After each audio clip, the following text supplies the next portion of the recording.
And hello, everybody, and welcome to the Nonpartisan Evangelical Tuesday night discussion group. We love to get together every Tuesday night and talk about important issues that are at the intersection of faith and politics. And we're going to do this every Tuesday night through November 3rd. When I hear something really important is happening, it just doesn't really come to mind what that is right now. But glad you're with us on Facebook, or if you're watching this by recording or any other time, just glad you're with us.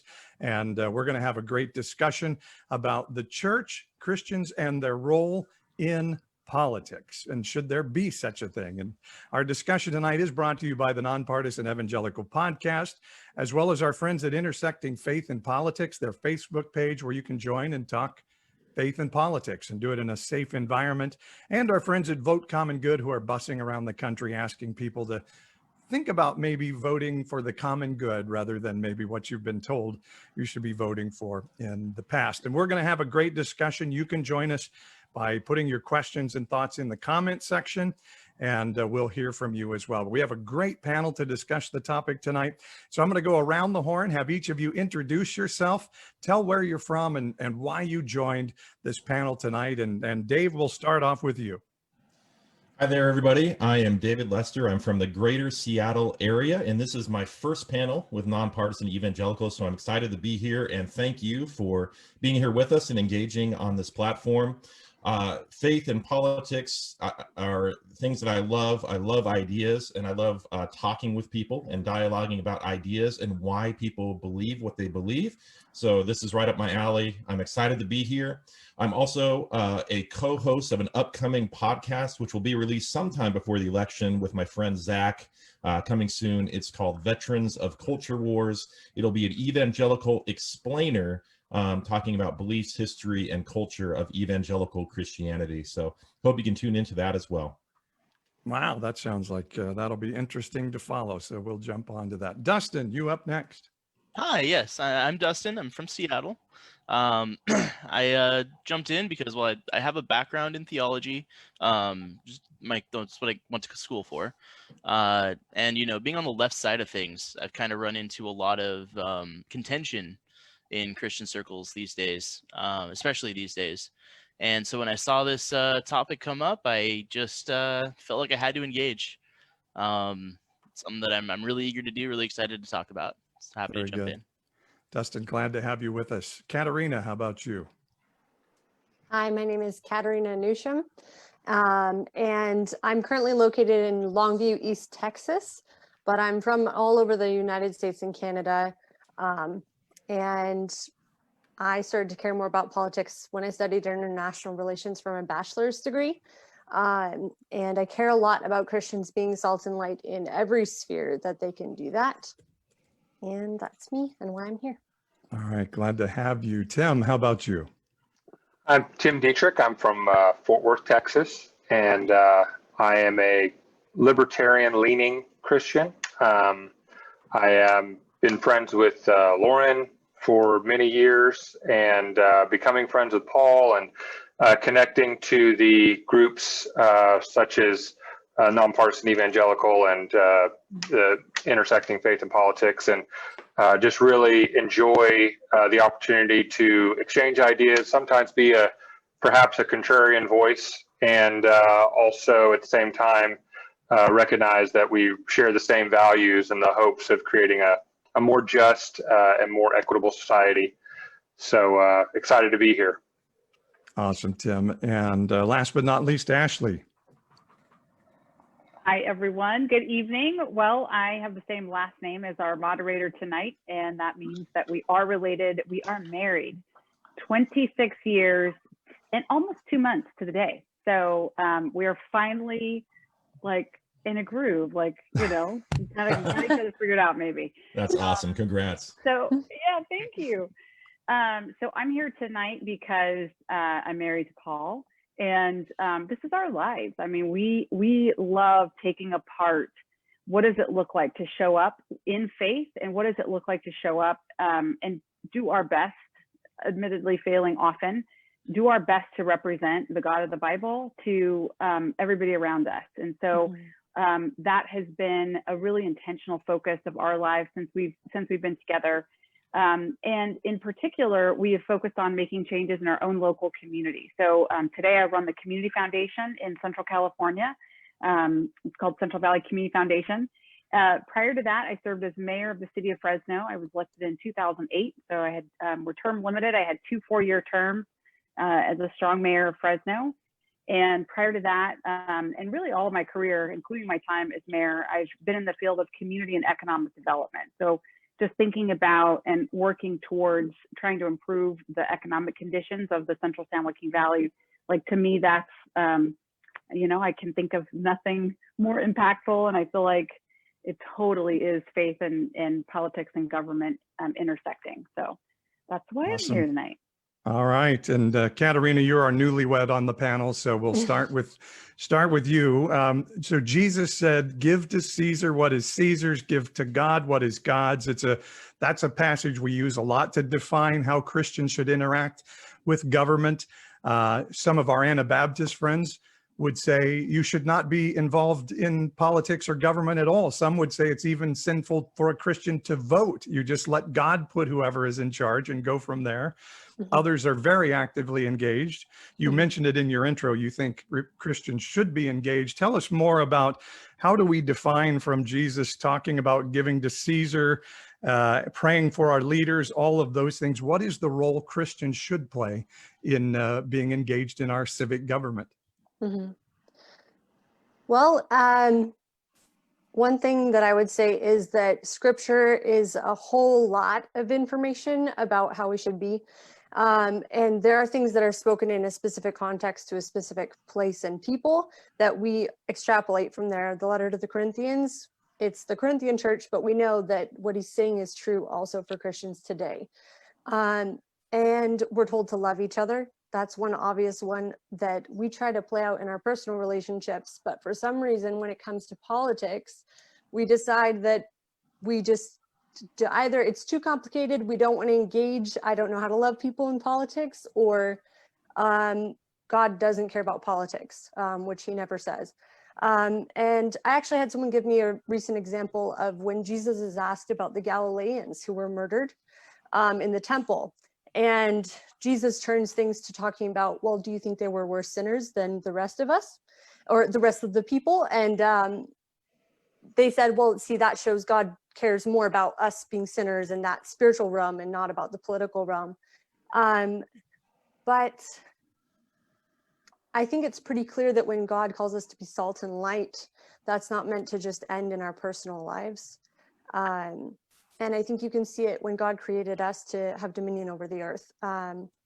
That's not a very spiritual sounding thing to name animals and take care of them and the environment, but he called us to do it. And so I think that plays out in every sphere and not just, telling your neighbor that Jesus loves them, but trying to get politics government that helps our neighbor as well. All right, appreciate that. And I didn't give my normal caveat that in essence, we're not experts on this panel. We don't claim to be. We're just American citizens like those of you looking in, sharing our opinions and thoughts and Christians. And so I want to make sure everyone's aware of that. And again, remind our Facebook viewers that you can give comments and questions, and we'll try to incorporate that into our chat. Oh, Paul, I think you kind of cut out there. But I think that was a signal for me to go ahead and talk. Yeah, we're not experts, but Katerina, that was like an expert answer. I love that. When we talk about the role that Christians play in politics, I think we have to acknowledge that there are tensions in our belief system. Like, give to Caesar what is Caesar's, from Mark chapter 12, I think it is. And there's also Jesus's talk with Pontius Pilate in John 18:36, where Jesus says, my kingdom is not of this world. Mm-hmm. And so there is a tension there. There is a tension in thinking through how we engage. And that being said, I definitely think we have a role to play. I think we should vote. I think we should get involved in the political process, because we live in a great country, America, that allows us as citizens to have a voice and to have a vote. So I think we definitely should get involved. But bringing it back, kind of, going a little bit meta on this, I think Christians can have sincere differing ideas about what it means to be involved and have different roles. Christians can be libertarians. We have one here tonight. Christians can be socialists. Christians can be Republicans and Democrats, liberals and conservatives. And depending on what community you live in and what your convictions are, you can have different political ideas. And so I think for anybody watching as a Christian, it's important that first and foremost, for unity, we welcome all political perspectives as brothers and sisters in Christ, having communion with each other and being there for one another. But at the same time, we can passionately discuss our convictions and vote accordingly and support the candidates that line up with what we believe. Can I jump in on that? And Paul, Sure.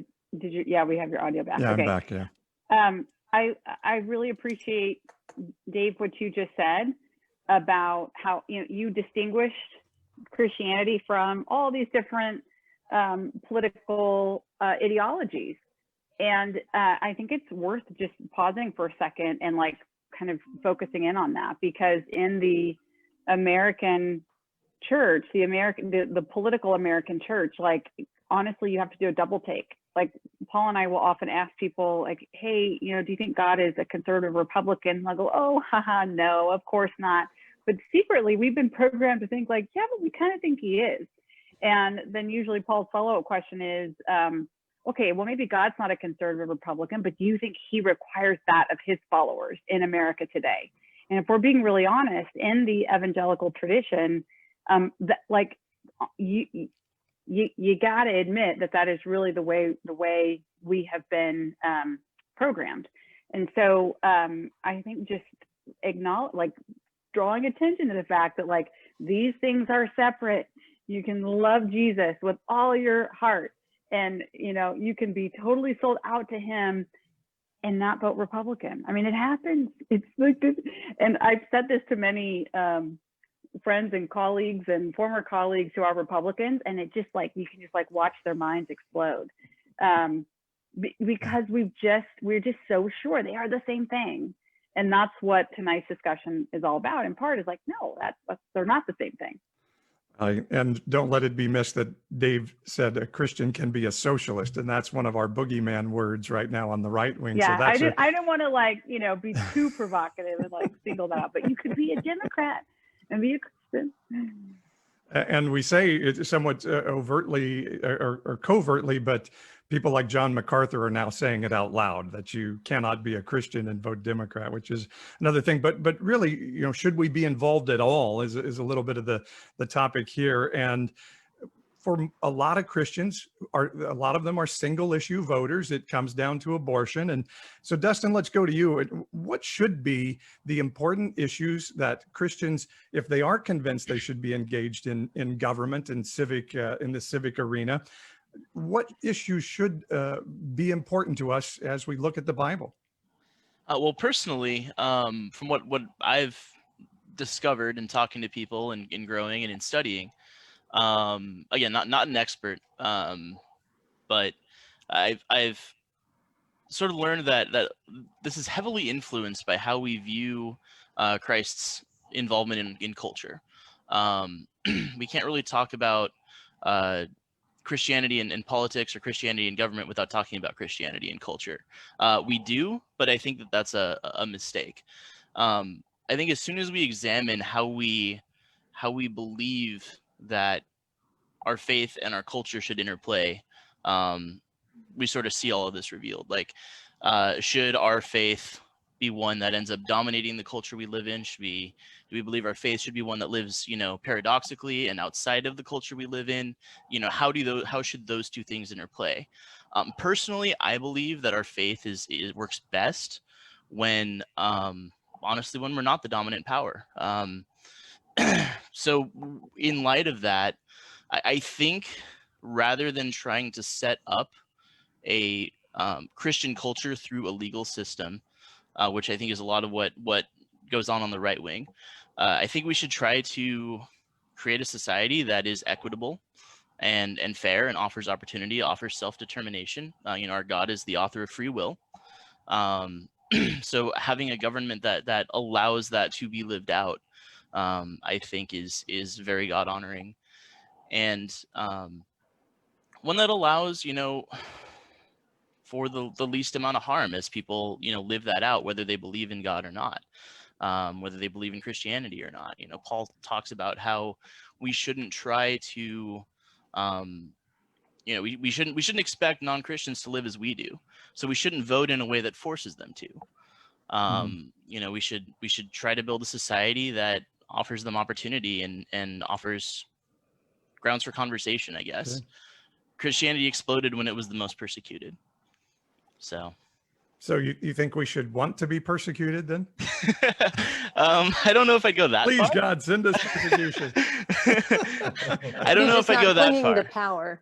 Yes, exactly. Yeah. Because there was a time, when a Roman emperor became a Christian, and within 2 generations, within 2 emperors from that, we had a form of Christianity that said that you couldn't be anything but Christian, or you would be killed or run out of town. And Yeah, I don't yeah. think we ever want to see that expression of our faith ever again. That did not serve us well, did it? Tim, you wanted to chime in on this. Oh yeah, that's such a great segue. And Dustin and I can say, have had lots of conversations on Facebook, and we generally disagree pretty vehemently.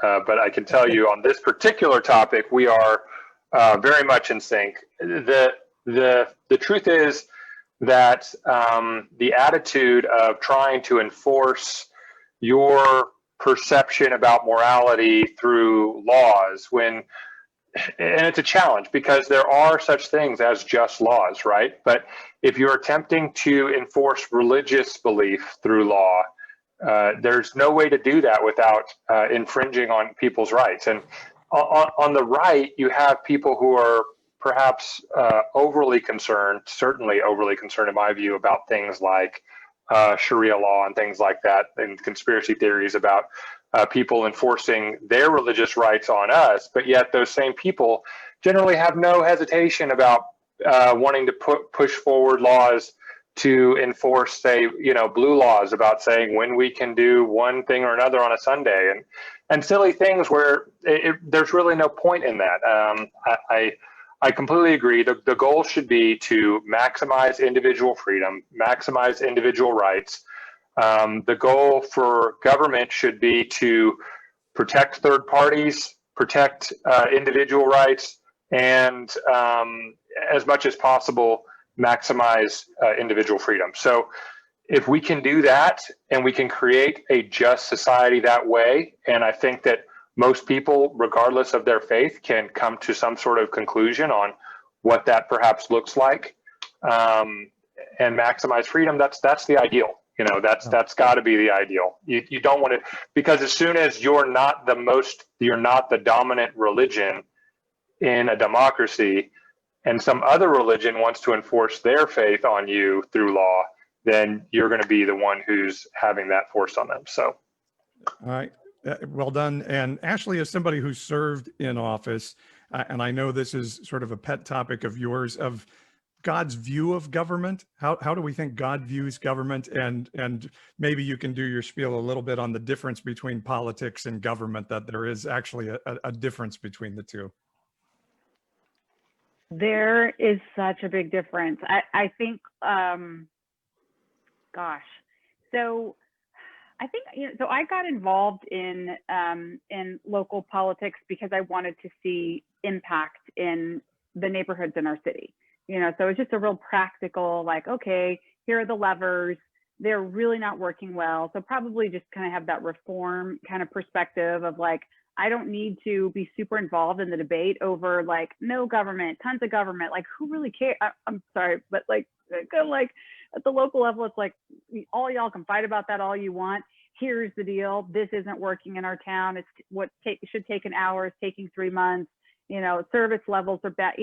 And just recognizing that that government provides some basic services that create a foundation and a platform for people to live the free lives that Tim was just talking about. And so I definitely was drawn into the political arena to deal with governance issues.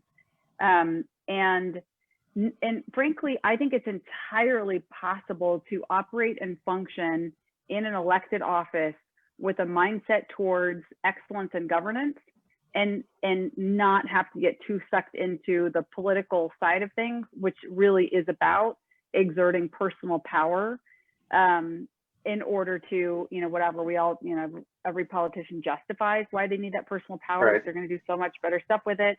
But I actually just think that's kind of silly, and I don't know, it's just a waste of time. So God's view of government / lowercase p politics, I guess. I mean, I just think about if you're walking away from the idea that God put us on earth to impose our religious views through laws, which you've just kind of covered, like, hey, maybe that's not such a great idea. Okay, so take that off. Kingdom, separate thing. God is working in the hearts of people across the globe all the time without our involvement, without us like wielding the sword of politics. Like, that's happening, right? So then what do we need in government? You need excellence. You need stewardship. You need to be thinking about future generations. Like, from my perspective, and I served in a nonpartisan office, but at the time was a registered Republican, and was surrounded by the talk of conservative, and like, I just kept thinking, gosh, why are all the conservatives leaving such a mess for my kids and for my someday grandkids? Like, to me, the definition of conservative is you're thinking today about what's going to happen 100 years from now, because you don't want people in your own family line and people you'll never know to be stuck with, whether it's a financial mess or an environmental mess or a social justice mess or whatever. Like, fix it now. And that takes people who can wield the levers well, and who can actually manage and operate and work within governmental agencies to address those big challenges. David, you want to chime in? Yeah, and that was great, Ashley. I definitely think God cares about government. I think with politics, it's it's maybe a matter of how we're, I guess, framing the definition of politics. Because I think what you described, like, if people are playing games and doing all those things that we often see, that's disgusting. And I think everybody, no matter what our political beliefs, get disgusted at that kind of stuff. But a definition that I heard of politics that I thought was really interesting one time was that politics is the way that we organize our shared space together, that we organize our communities. And I think God does care about it in that sense, definitely, because we're caring about loving our neighbor as Christians. We're caring about people in our communities. It sounds like you did that as a former mayor of Fresno, caring about people in communities who are marginalized, and whose voices are maybe not as loud as other people's. And all of that goes into how we are organizing our community and our spaces together, and how we are loving our neighbors, making sure there isn't anybody that's shut out, that people have a voice in the process, that people have equality under the law. And all those things, I think, are very important issues to God. Yeah, very good. I appreciate that. Thank you guys for those answers.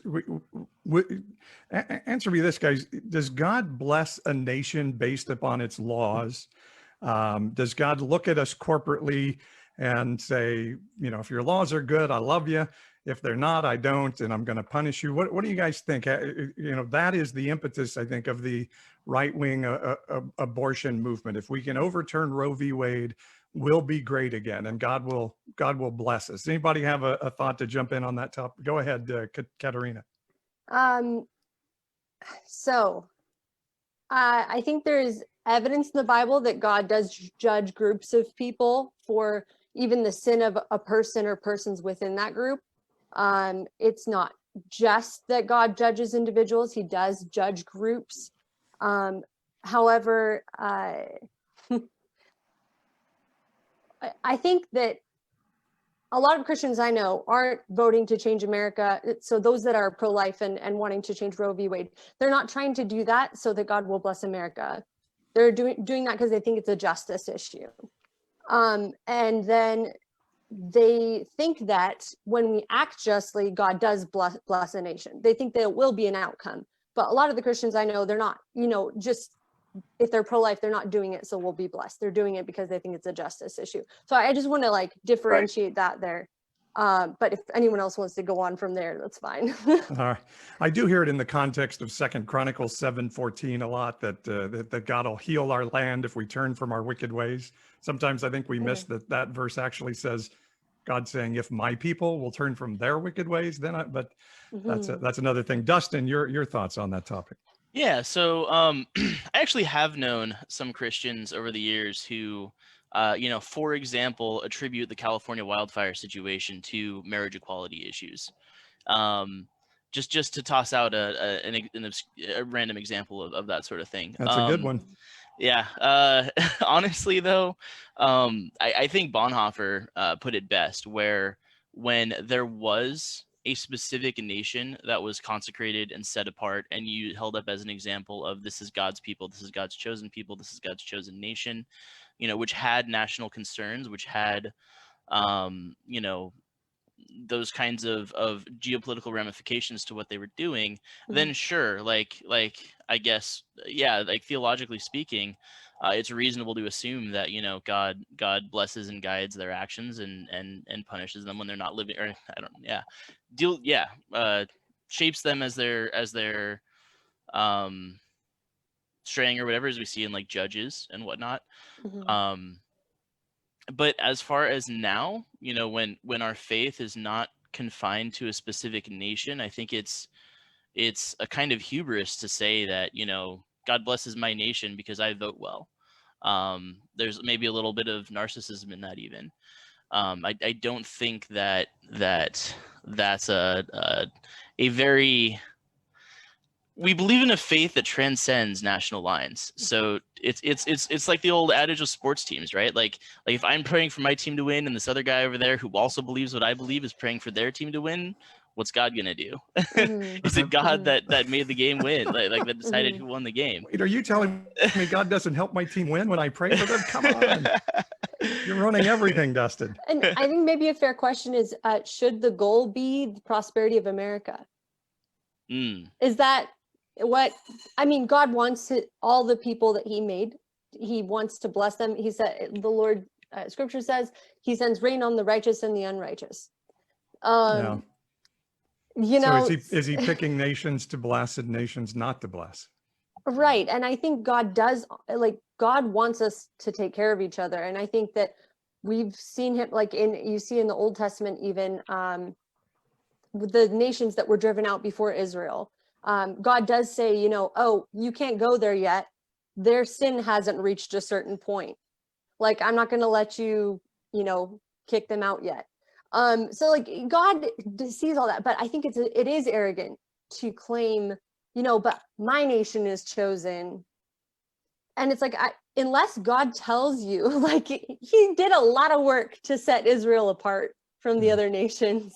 Like, unless God tells you this nation is chosen, like, I think, yes, we should advocate for justice and stuff, but like, if the goal is just prosperity, like, that is not biblical to just pursue prosperity of your nation for the sake of, health and wealth. Like, Yep, good stuff. Ashley, we had a question for you. They wanted to know, where did conservatives mess things up, which you mentioned. And so I think you hit somebody conservative in our audience, and they want to know, where did conservatives mess it up?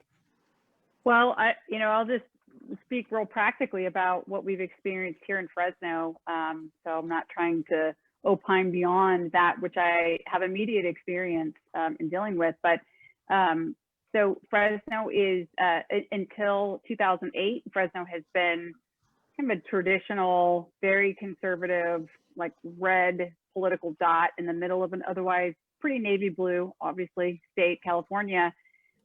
So for, up until the Obama wave, all local officials, city council, sheriff, DA, for decades and decades and decades, were run by the Republican Party. And, at some point along the way, Republicans and private business, in our case, it happens to be home builders and developers are kind of the dominant industry here besides ag. They got very interwoven. And so you have this sort of people who are conservative, maybe because of social or religious reasons. And then you've got the sort of the business wing of the party, and those things married up. And so in the name of Jesus, we started saying, like, whatever the developers want must be free market, and we know that Jesus wants free market. And so, so we've been governed under that approach for decades. So the result, well, Fresno today, we've had like runaway home building. We have overproduced houses for decades. We've taken out 60,000 acres of farmland. So we're the major like fresh fruit and vegetable production region of the country. It's pretty important that we have our own national food supply. So you probably don't want to take out, you know, just willy-nilly, you know, that production and replace it with homes. And that's, you know, just in a kind of unwieldy fashion. So at the same time, the home building appetite coupled with the historic redlining laws that forbade people of color from living in different parts of the city. So that tradition continued, even if the laws got reversed, the tradition continued. So white people fled out of the city center. And today Fresno has the most racially segregated large city of any other city in America. So it's pretty tough, pretty rough issue. Our economy is also now, because of course, depending on where you live, that determines if you have quality schools. Your property taxes are paying for your schools. So, you know, if you're restricted to living in neighborhoods that are really disinvested and disenfranchised, your school's going to be pretty crummy. So where is your economic opportunity that's coming from these, you know, this educational pathway? So our economy is also very segregated. In fact, the worst in California and almost the worst in the United States, according to the Urban Institute research they published in April of 2018. So we've seen farmland taken out. We've seen the nation's food supply being put in jeopardy. We've seen really just sort of unmitigated segregation, both physically and economically. And then we sucked all the ground, you know, because now we're just popping out houses everywhere. Just sell them, because these developers are also paying for the politicians who are, in the name of Jesus, representing God and free market, city council, mayors, etc. God bless us all. We've sucked up all the water up out of the ground because we never would raise taxes to actually build surface water infrastructure. So now we've, you know, have the most overdrafted groundwater basin, the 18th worst in California. So when I think about my kids and my grandkids having water, that's kind of a problem. So I'll just leave it at that. But like, yeah, there's some mess. And I'm not saying that Dems don't create messes too. Of course they do. But I'm just saying, like, in the name of Jesus, doing this stuff is not conservative. Conservative means fixing it now. Appreciate that answer. All right. So Tim, I think you're our libertarian here. Am I right about that? Yeah, that's me. So the Bible talks a lot. It actually talks very little about abortion. It talks a lot about taking care of the poor. Absolutely. And so does taking care of the poor in the Bible equate to social safety net programs? Should we be in favor of social safety net programs in the government because of the Bible's emphasis on taking care of the poor? And let me tie in a question from Inga that we got from Facebook about socialism taking away freedoms and things. And Yeah. so I think maybe we need to define the term socialism a little bit, because I mentioned earlier it's become this big boogeyman word that I think sometimes when we say socialism, we're thinking Soviet communism, which is actually an economic and governmental dictatorship combined, rather than just socialism itself, which Great Britain is a socialist country with democratic values. So all of that put together, Tom, does socialism bring freedom, and does the emphasis of the Bible on taking care of the poor require us to be in favor of a social safety net? Yeah, it's a great question, and it's a challenging one. It's not easy. It's straightforward. You know, I think there's a tendency to oversimplify the whole thing, and I can say, you know, you can't say that from a Christian perspective we should necessarily arrive at a socialist conclusion, because, you know, Jesus also said things like we should make disciples of all nations. Does that mean we should pass laws to force everyone to listen to the gospel who's a U.S. citizen or accept the gospel? I mean, we talked a little bit, you know, Dustin, I think also, was it, I can't remember if it was Dustin or David, who was talking about Emperor Constantine. I mean, you know, you don't want to be in a theocracy. That's not good for the people who are members of that society to live under that sort of condition. And really, it's not good for Christianity either. no one wants to be forced to Christianity. Now, to say, well, Jesus said we should take care of the poor, so that doesn't necessarily mean that we should, Jesus isn't necessarily recommending that we should take other people's money and help take care of the poor with that money.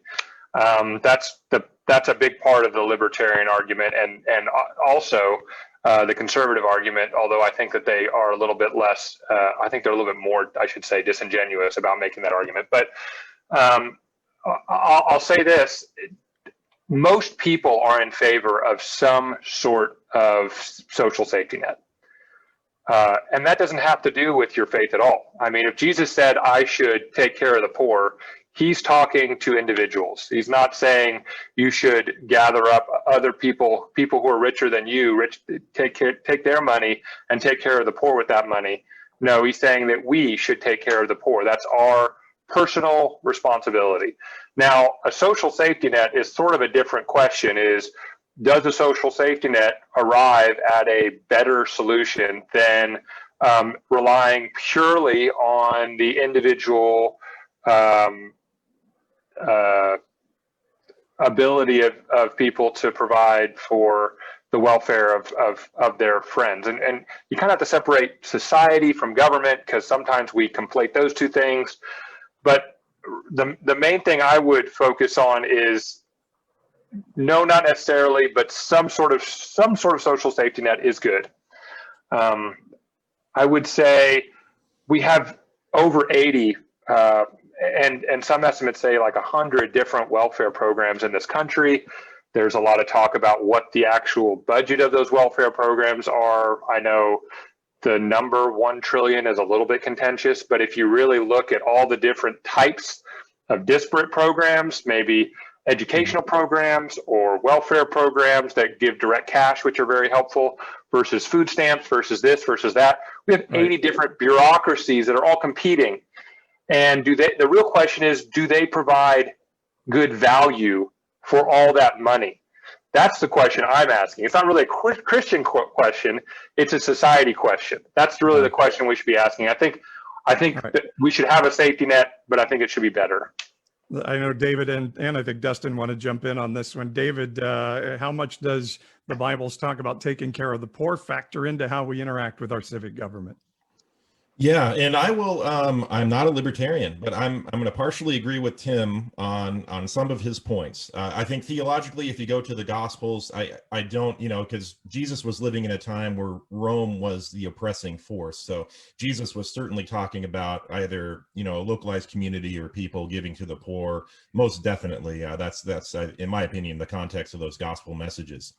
However, I think my view on government and the way, again, we should organize and structure society and be involved as citizens of America, I think I want to make this point. I am in favor of a strong social safety net, probably similar to some European countries.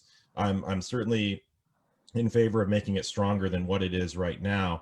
And I think my reason on that is I think charity is great. I think it sounds like we have people in this group who have been involved in charity and given generously to people. And that is amazing. And I think God smiles on you when you do that. That's the right thing to do. But I think a lot of people in our country are in poverty because there are structures and systems that are broken. And I think the biggest agency that we're going to have to address structures and systems that are broken is a government impact. And this is similar to, even think back to Jim Crow laws where people were oppressed under those laws, and we had to change the law. We needed an act of government to get rid of, to get the Voting Rights Act and to get civil rights legislation.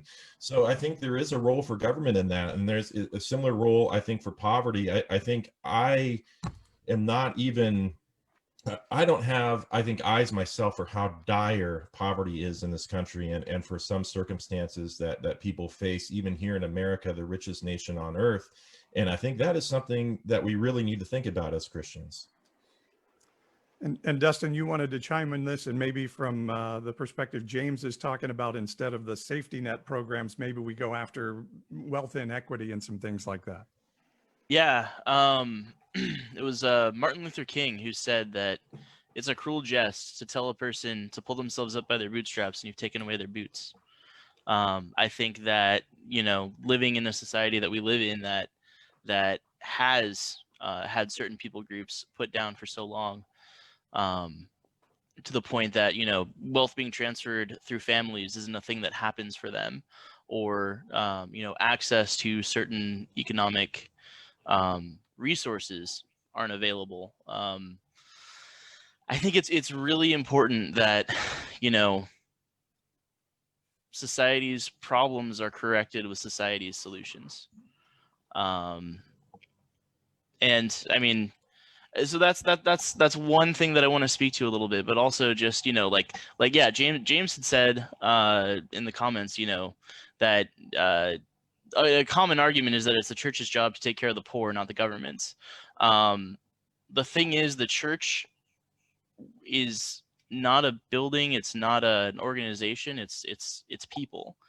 And, you know, unless we see a movement of Christians going to abortion clinics willing to adopt kids' babies instead of them going in, or we see Christians taking in homeless people and housing them and feeding them and what have you, that's not a worthwhile argument to make, in my opinion. I mean, yes, it is something that Christianity spoke to, that Christ spoke to. But until we see that lived out, I don't see a better way to do it than to try to, you know, build a society that does it. I mean, Acts, the church in Acts is one of the first expressions of a socialist community that we see in history, really. And I don't see that you know, is incompatible. And I think that building a society that does try to enforce fairness in some ways, that tries to fill in the gaps where people leave gaps, you know, by their own nature, I think is something that we should strive for. Go, Tim. Yeah, I mean, there's a lot to that. So one of the things that's really interesting is both Ashley, well, all three, Ashley and David and Dustin, have all talked about places where there are gaps.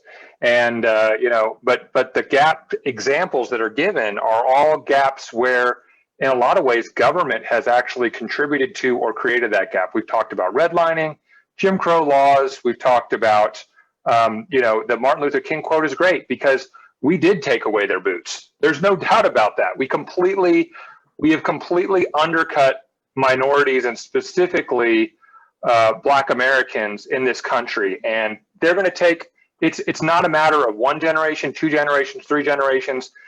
It's going to be extremely difficult for them to come back. But the idea that the solution to that problem is more government intervention and special interest programs, it's not necessarily the case. It's the government intervention that put them in that position in the first place.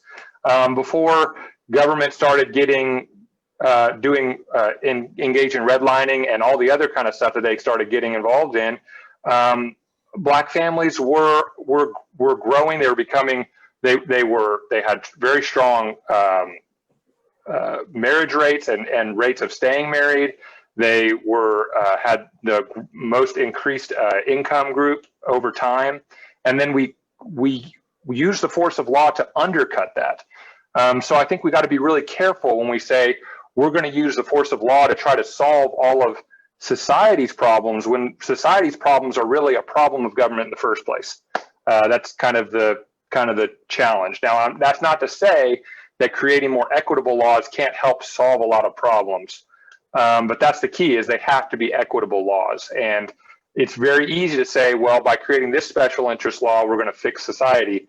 But every time we do that, we end up trouncing on another marginal group. And so we got to be very, very careful. Ashley, I saw you unmute on that. You want to jump in after Tim? Well, so I think Tim actually just kind of course correct a little on the last thing that he said there. And all I was going to call out is, like, it's to me not accurate to say like none of this is the solution or all of this is the solution. And so, you know, I think that's probably where most average folks fall. It's like, of course, it's not the case that like Right. just government alone can fix the problems of the past.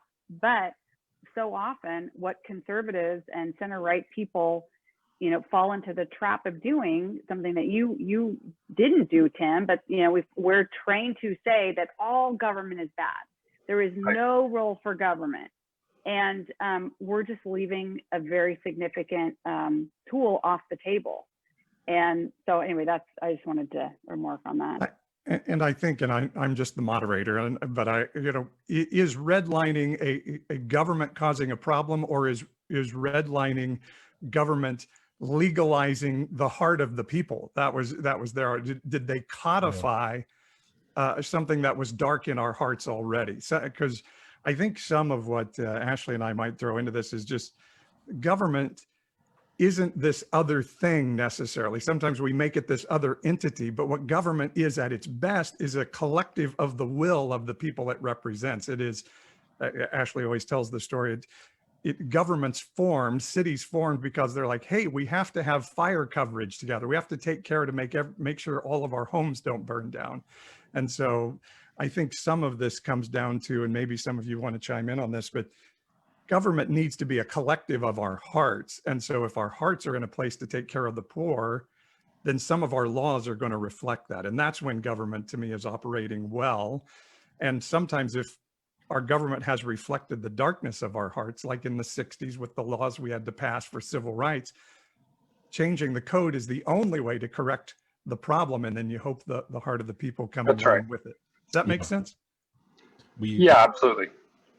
Yeah, we are government by the people and for the people. So good, bad, or ugly, I think you're right, Paul. It's a reflection on all of us. I think, let's see, there was a person asking a question, which European country? I think the one that I had in mind was more like Norway. I don't know if I agree with, you know, every single policy that they have there, but I am in favor of universal health care and things like that would help people out. I wanted to ask Tim what he thought about universal basic income. And the reason why I want to ask that is, Tim, you're communicating about, you know, 80 different government agencies kind of doing all kinds of different things. What if you consolidated it more? Because I'm willing to admit there's waste, fraud, and abuse, and there's, you know, there's a bunch of different hands out there. What if there was a way to more consolidate it into something where you're just helping people? Because I think, again, in a capitalist system, there are going to be winners and losers. And the question in my mind is just how do we deal with the people who economically lose out? I really appreciate that question, David. And I think that you hit the nail on the head. It's in my notes. I would get to it if I felt like I had time, and I'm glad you gave it to me. So absolutely, there's no doubt about that. I think that if Milton Friedman, who, you know, is become less popular in recent years, but I still think had a lot of wisdom, believed in a negative income tax. And basically that negative income tax would become immediately available to those people who needed it in cash money. And his idea for the negative income tax is very different from what we've actually kind of arrived at now, which is just, it's another program that we've added on top of everything else. His idea was we get rid of all the waste from the other programs and we can really get a maximum value. And I absolutely would be in favor of that. Eliminating those 80 plus programs, consolidating them under a single umbrella, and really maximizing the amount of money we get to people as quick as possible, and then create a system that also at the same time tiers that money down in a way where when they get a job, the money doesn't immediately disappear and they don't immediately lose that income and then have to reapply for it. And there's all this paperwork and it's really challenging to get back on welfare when they need it. We've created a condition that disincentivizes taking risks and getting out there and getting back in the workforce, and makes it very hard to get back on welfare. And so we have a very terrible bureaucratic system. And I don't say this from a Christian standpoint, I just say it from an efficient government standpoint. We could do better. Let me jump a little bit back out of the weeds of the logistics of government back to a Christian sort of macro viewpoint. And one of the things I hear a lot, particularly about President Trump these days, are people quoting Romans 13, 1 through 5 about honoring your leaders. By the way, I rarely hear Christians using that verse for Nancy Pelosi or That's right. Gavin Newsom, our governor. I only hear them use it about Republicans, but maybe that's just me, and maybe that's the circles I run in. But what is the balance between holding our leaders accountable, and yet the New Testament does tell us 13 times to honor our leaders? So what's the balance between holding our leaders accountable, and particularly we have this instant right now where our president came down with COVID, of praying for our leaders, even when maybe we strongly disagree. Katerina, did you want to jump on that one? Oh yeah. Okay. So,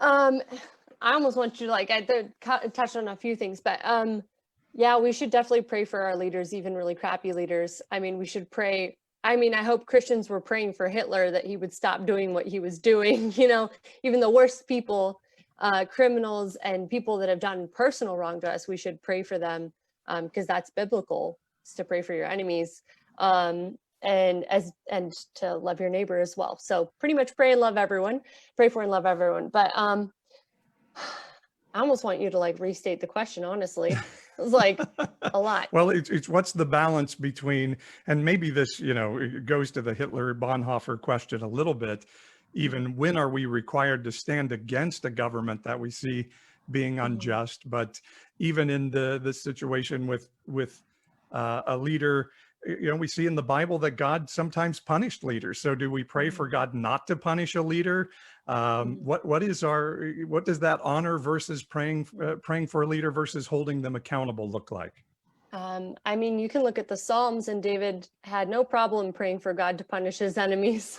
So I think it's both. I think there's the humility of like, I'm a sinner, and if God did not reveal himself to me and lead me to know Christ, I could be as bad as the worst person in the world. Like, it's just the humility of like, I'm a sinner and they're a sinner, and I need God to intervene in that person's life like he intervened in my life. And I think it's important when we think about government and what Jesus says about government, and the New Testament authors, they didn't live in a representative democracy. We do. So we actually we've been born into a place where we have responsibility for our government and our nation that they were not given when they were born into 0th century Judea. And so we have to take that seriously, and that's a responsibility that we have that I think God will hold us accountable for. And yes, so hold them accountable. Yes. Accountability is something that kept running through my mind when we were talking about programs as well for the government. I think that's something we all want and need. And so how do we achieve that is kind of where I almost want to see things go in politics. How do we achieve this accountability that we've talked about for so long? How do you see that? How do I see us achieving that? I think it is important to try to protect free speech, so that we have access to good information. Unfortunately, that also means access to bad information. So I think it also comes back down to prayer and just asking that the Lord would help us to have good sources of information. I think that sounds like an oversimplification, but honestly, I think one of the greatest spiritual battles, if not the greatest spiritual battle in North America today, is truth. And we think of spiritual things about like demons and spirits and fear is definitely a big part of this, but there's a battle for truth that's happening, and it's playing out in a lot of ways. And Christians, we have to be committed to truth, because God is truth, God is life, and he cares about that. And if that means I have to recant things that I've said and positions that I've held, we need to do that. I think accountability starts with us. And then we can hold our government leaders accountable as well.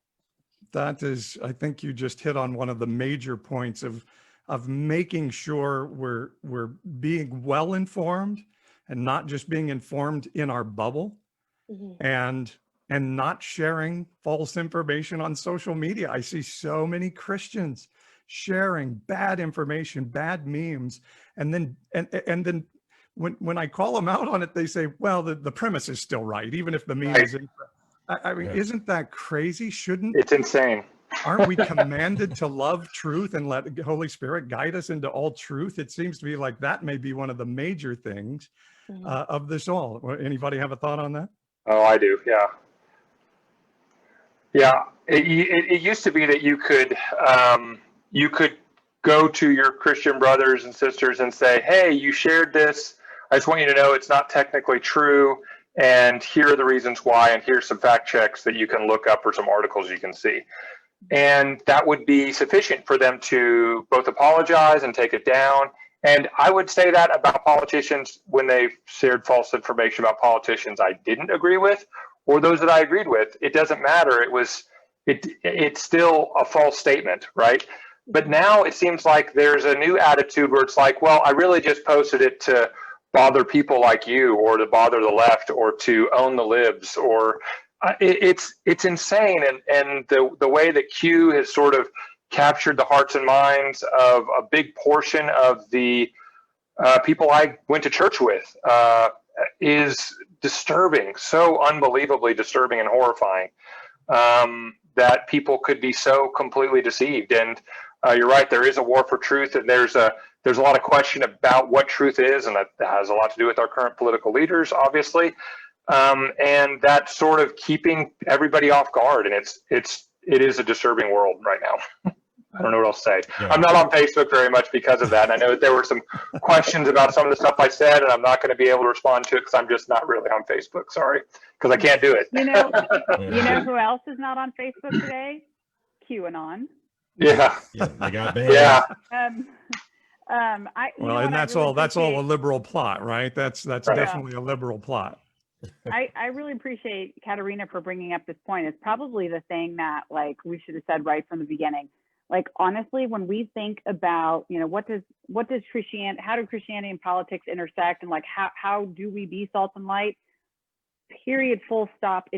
We have got to be centered on truth and objective truth. If we aren't carrying that anymore as people of faith, then how in the world are we expecting society to in any way maintain that value? So I really love that point. And I especially just want to underscore, that means admitting when you're wrong. That means having a value for truth. I love truth so much more than I personally need to be vindicated or right. If we're constantly modeling that, and it is humility, if we're bringing that into every space, community, state, national, whatever, if that's what we're demonstrating, that is the quote Christian nation, that's the anchor that we have historically been committed to. And that is really in jeopardy right now. So without that commitment, forget all the rest of this stuff. It's not going to happen. Do you guys all, sorry, Paul.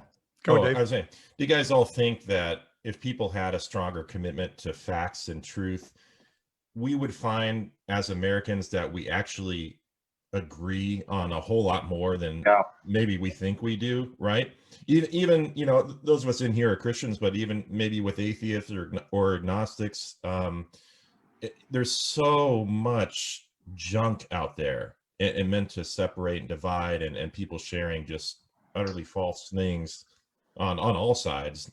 And don't you think we would agree more if we could just have that humble, that Katerina and Ashley were talking about, commitment to truth? If not agree, we could at least agree on the facts. Yeah, right. And then have productive discussion about what to do with the that. facts. Yeah. Well, and James said it in the comment. Sorry, Ashley, I'll let you jump in here. He said, unity is not agreement. Unity, and I think this is what America used to be, even when we had guys having duels. It was like, we may disagree, but we're all Americans. And to me, it's where the conspiracy theories are so dangerous, is that if the other side are satanic pedophiles, I can never, ever do anything in agreement with you. But if we can pull ourselves out of some of that nutball stuff, we can start to say, hey, that person on the other side, we strongly disagree on a whole bunch of topics. But at the end of the day, we're still one people. We're still both human beings. And that'll help us through a lot. Ashley, you wanted to jump in. If you can't submit to the truth, how do you submit to one another? I mean, that's ultimately what community and living, like public square and, shared space is. It's like, it's a willingness to submit to people out of value for them and who God says they are.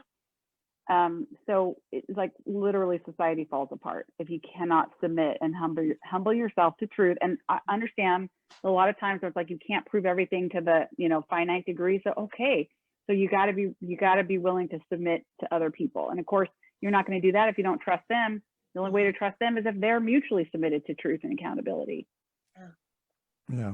I go back to 2 Chronicles 7:14. It does say God talking to his people and saying, my people, if you will humble yourselves, pray and seek my face and turn from your wicked ways, then I will hear from heaven and heal your land. So I think there's something about the atmosphere of the country that we're supposed to be a part of changing and creating, even over non-believers or people we disagree with. So those are so good. And let me remind everybody listening also, in Romans 12, chapter 12, verse 2, God commands us to continue to be transformed by the renewing of our minds.